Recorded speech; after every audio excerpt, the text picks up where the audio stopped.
Hey guys, Panda that just woke up here, just like less than 30 minutes ago, and I saw that the part 2 of the developer update for Dead by Daylight was released, so let's go over it. I have no idea what's in store.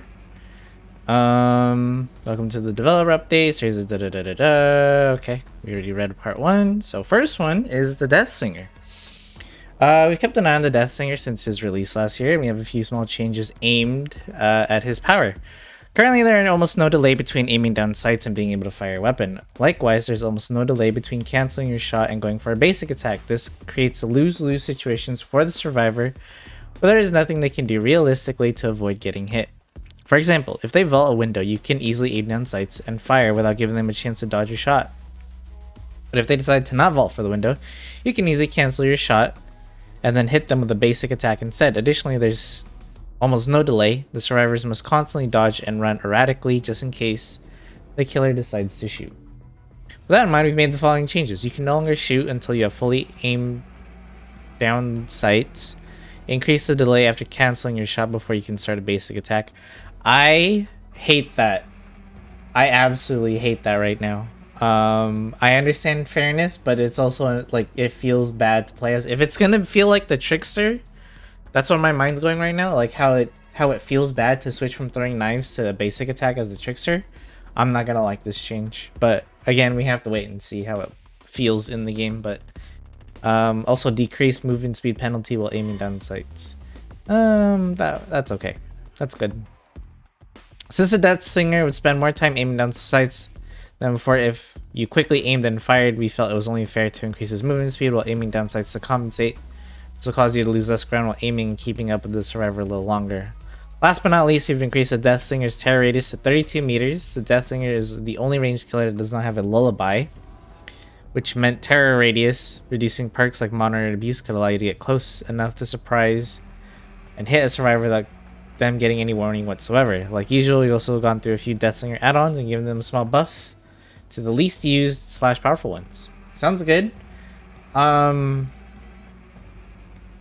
If Monitor and Abuse will no longer be useful on the Death Singer with this new terror radius, it's kind of like Spirit with Strider.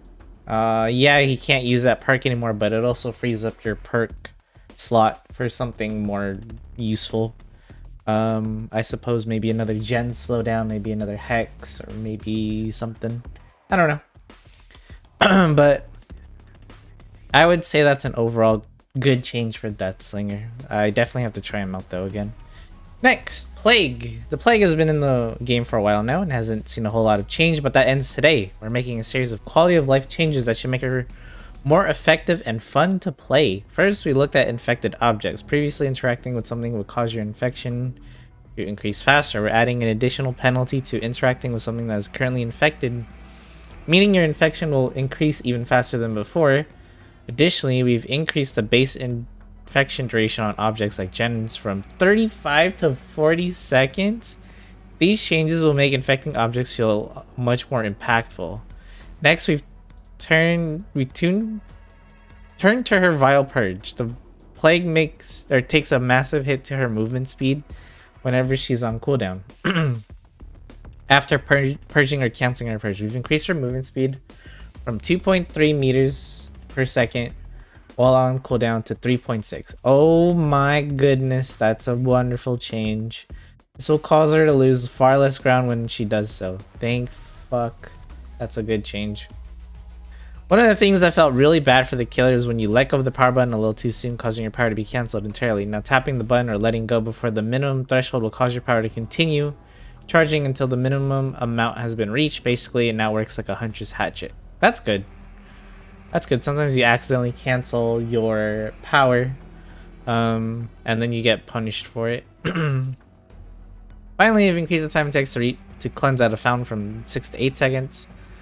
Like the other killers that are changing in this update, we revisited the Plague's add-ons and did a complete pass. Okay.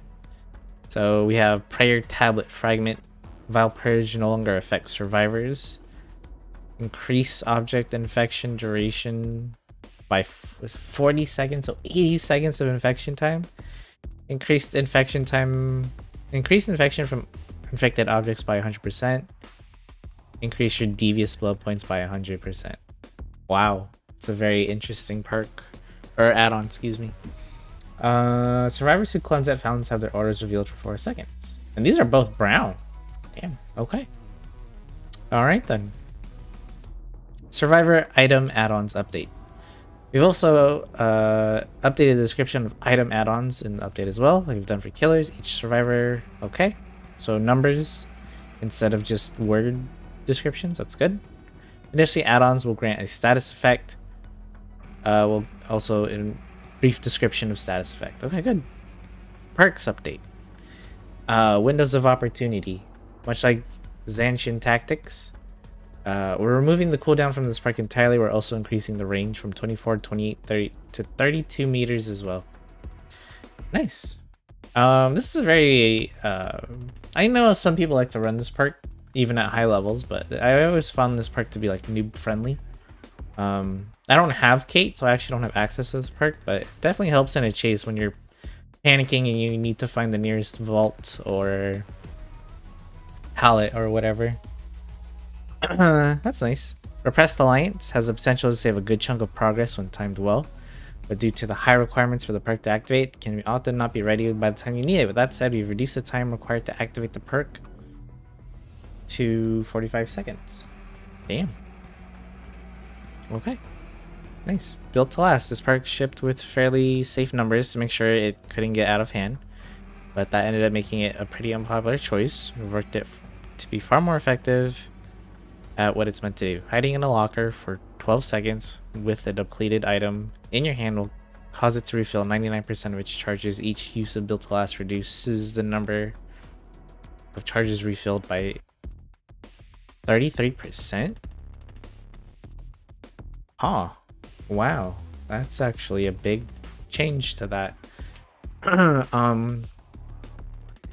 I like that it's 99%. That means keys still can't be replenished if you hit them with a Franklin's Demise. The locker thing, it's kind of an interesting change. If you're going against a hunter, she counters this pretty hard with the Iron Maiden, or maybe some tricksters as well. Any killer running Iron Maiden gets to counter this somewhat. But this can be very annoying with toolboxes and medkits, as it'll allow healer or survivors to get even faster gens done and faster and more healing, which can be super annoying to play against. This is a really strong change, and I'm very curious to see how it'll play out. To see how this will play out once it's out. That's really big though. 12 seconds on a locker though? That's also a long time. Any means necessary. Reduce the cooldown. So we've added an aura reading effect of all dropped pallets. Nice. No Mither. Allows you to trade a health state for other bonuses, but these bonuses aren't strong enough to warrant using the perk. We've increased the grunts of pain reduction to 75%. Additionally, we added a 25% increased recovery speed while in the dying state. Side note, yes, we know a lot of you use this perk to as a sort of hard mode. We're not looking to completely get rid of that, as silly as it may be. Weird change to no Mither, but hey, maybe I'll see more people running it. Mindbreaker / Fearmonger. This is a simple one. Survivors who are working on his generator will now suffer from blindness in addition to exhaustion. This will cause the perk to not only prevent the use of exhaustion perks, but also allow any aura reading that the survivor may have. That's actually a nice change. Nice change to, I guess it's going to be called Fearmonger now. Nice. Hatching keys. The hatching keys, by extension, have been a long, very contentious topics leading to some heated debates. We have some changes incoming to make them a little fairer. First, the hatch will no longer spawn if there's more than one survivor left in the trial. It means you'll never have to worry about the last 3 survivors vanishing when there's still 1 generator left.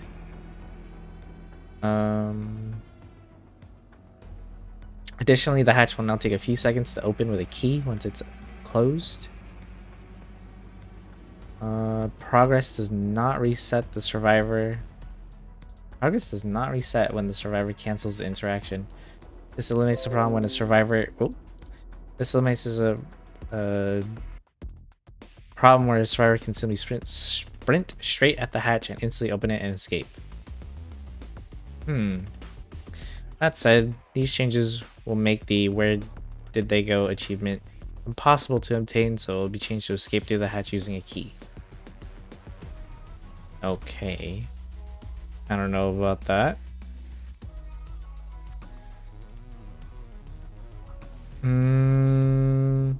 Maybe I just read it weird, but I don't know. As a killer main, I just hate keys. Anyways, Boon Totems. As promised in the anniversary live broadcast, we've introduced some new gameplay around totems. These will add an extra objective around the map, and much like killer hex totems are tied to survivor perks. Survivors will be able to bless a totem to change it into a Boon Totem, and these blessings are designed to offer comfort to the survivor team, a small safe haven. However, unlike a hex totem, killer can also quickly interact with a created Boon Totem to completely remove the associated blessing, once again turning into a dull totem.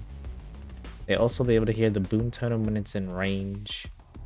Each survivor can only have one Boon Totem active at a time. The Boon Totem will combine the effects of all their equipped Boon perks. This will add some strategic decisions for survivors when it comes to their interactions with totems. I don't know how I feel about this yet, considering I don't know what kind of perks they have for Boon Totems, but this can be extremely annoying as a killer because we're already so strapped for time. We're already defending gens, we're chasing survivors, and you know, breaking pallets, and every second we lose doing something else as a gen that's going to be done. So I don't know.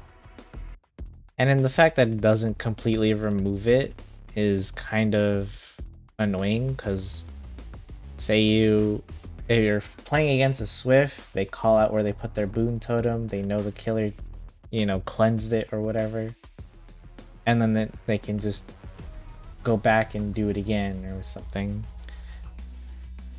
I feel like this is gonna be annoying depending on what the perks actually do. If it's something minor that I can ignore it, then I don't know. We'll have to see on that one. I'm not too excited about this idea. And that is it.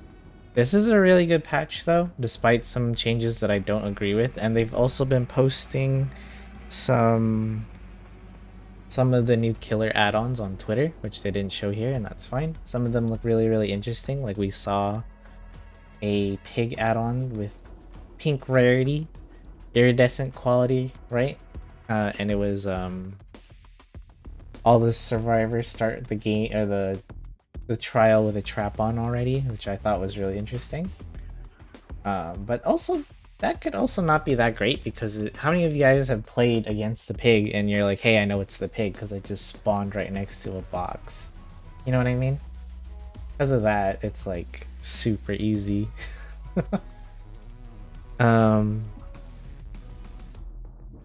Anyways, to summarize quickly, good changes here mostly, except the canceling your shot delay.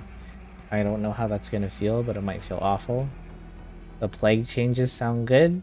This add-on on the left sounds like an interesting thing to play with. Survivor item add-on update is nice. The perk updates are good for the most part. Built to Last is the only one that has me a little worried. That it might be a little too strong in a Swift group. The hatching keys thing, I'll wait and see. And then the Boon Totems will wait and see. But I definitely liked part 1 more than part 2. And I'm going to try to keep this video short because I know my last one was like 17 minutes long. So let me know what you guys think about the changes. I'm excited to see all these brand new changes coming up in the game. I just hope they address the biggest issue I'm having, which is the huge amount of hackers that have been increasing lately. Just not making the game fun for anyone. So hopefully they have something to address that, like in the works, secretly behind the scenes. But balance-wise, this is a great update. Can't wait to play it. Thank you guys for watching. Subscribe, like the video if you enjoyed hearing me read the patch notes, and I'll see you guys in the next one. See ya.